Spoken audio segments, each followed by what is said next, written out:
Hello, अगर आपका sign Aries Leo Sagittarius में से है सो ये रीडिंग है आपके लिए। चलिए, नॉक नॉक लव मैसेजेस में तो सबसे पहले आपका स्वागत है।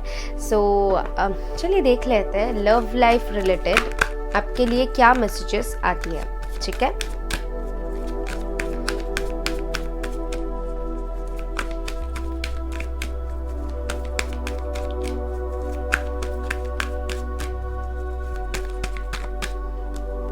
ग्रैटिट्यूड।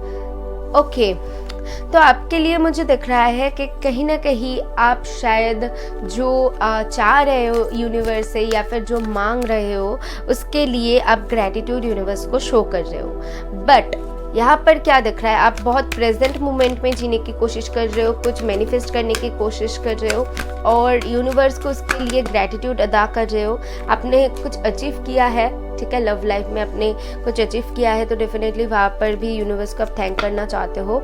और सेल्फ लव, आप ना कहीं सेल्फ लव सीख रहे हो, मतलब खुद के ऊपर थोड़ी सी फोकस करना एंड सेल्फ रियलाइजेशंस, वो मुझे आपके लिए सुनाई दे रहा है। वो चीज़ आप कहीं ना कहीं सीख रहे हो अपने लाइफ में, क्योंकि मुझे दिख रहा है कि आप कहीं ना कहीं एक स्पिरिचुअल जर्नी में हो और आपको यूनिवर्सल जो एक लॉ होती है वो आपको कहीं ना कहीं समझ में आ रही है। ठीक है, अगर आप नहीं जानते हो तो पता कर लीजिए। ओके,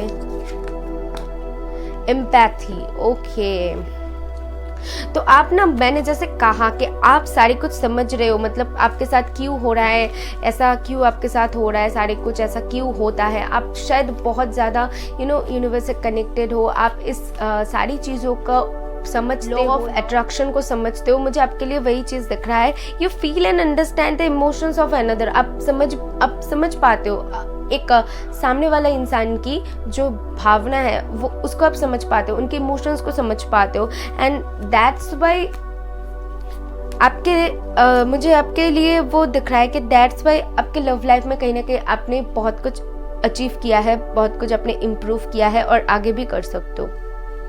और लव रिलेटेड आपने बहुत कुछ देखा है और समझा है, मुझे वही चीज़ आपके लिए दिख रहा है। और कहीं आपके मन में कोई सवाल है कि मेरे साथ ऐसा क्यों हो रहा है कि आपको नहीं समझ में आ रहा है, तो यूनिवर्स आपको ये समझा रहे हैं और ये आपके लिए एक जर्नी है। अभी टैरो से देख लूँगी। आप बहुत गॉड को मानते हो, यूनिवर्स को बहुत ज़्यादा मानते हो। 4 ऑफ स्वॉर्ड्स, डेफिनेटली आपने पूरी तरीके से सरेंडर कर दिया है और खुद के ऊपर फोकस कर रहे हो। गो अहेड, बहुत अच्छे जा रहे हो। नाइट ऑफ रॉड्स, कोई इंसान हो सकता है आपके लव लाइफ रिलेटेड जो आपके लाइफ में इन एंड आउट होते रहते हैं या फिर जाते आते रहते हैं, या फिर आपकी तरफ कुछ ना कुछ अगर सेपरेशन में हो तो एक्शन लेने वाले हैं। ठीक है, पेज ऑफ पेंटिकल मुझे ये बता रही है अगर आप मैरिड हो और अगर आप अपने मैरिड लाइफ में कुछ पैसों को रिलेटेड परेशानी में हो तो डेफिनेटली वो बहुत जल्द दूर होने वाला है। और अगर आप सिंगल हो या फिर रिलेशन में हो, सेपरेशन में हो, जहाँ पर आप एक न्यू स्टार्ट चाहते हो, किसी से कुछ ऑफर की वेट कर रहे हो, एक्सपेक्ट कर रहे हो, तो उनसे ऑफर रिसीव हो सकता है। और उसके बाद आया हुआ है एस ऑफ कप्स, जो कि मुझे बता रही है एक न्यू स्टार्ट आपके लाइफ में होने वाला है। ठीक है, जो कि बहुत इमोशंस भरा होगा, किसी से आप कुछ कह सकते हो जो कि वो आपके दिल की बात होगी या फिर कोई आपसे बिल्कुल आके कहे कि वो दिल की बात। ये बहुत ज़्यादा स्टेबल नहीं होगा, बहुत ज़्यादा बड़ा कुछ नहीं होगा कि शादी कर लीजिए, ऐसा कुछ बिल्कुल नहीं है। मुझे ये छोटा मोटा कुछ लग रहा है, जैसे डेट पे जाना, थोड़ी सी बात करना, मैसेज करना, फिर या फिर आपसे सिर्फ एंगेजमेंट करके वो आपको शादी का थोड़ी सी पोस्टपोन कर दिया, ऐसा कुछ हो सकता है डेफिनेटली। बट यहाँ पर स्टेबल मुझे कुछ नहीं दिख रहा है। सो इस टाइम पीरियड में तो नॉक नॉक लव मैसेजेस में आपके लिए यही आया हुआ है। आई होप आपको कुछ क्लैरिटी मिली है तो ज़रूर सब्सक्राइब करना, नए हो तो ज़रूर सब्सक्राइब करना एंड मुझे बताना। ठीक है, यूनिवर्स को थैंक करना मत भूलना। मैं मिलूंगी नेक्स्ट वीडियो में। बाय।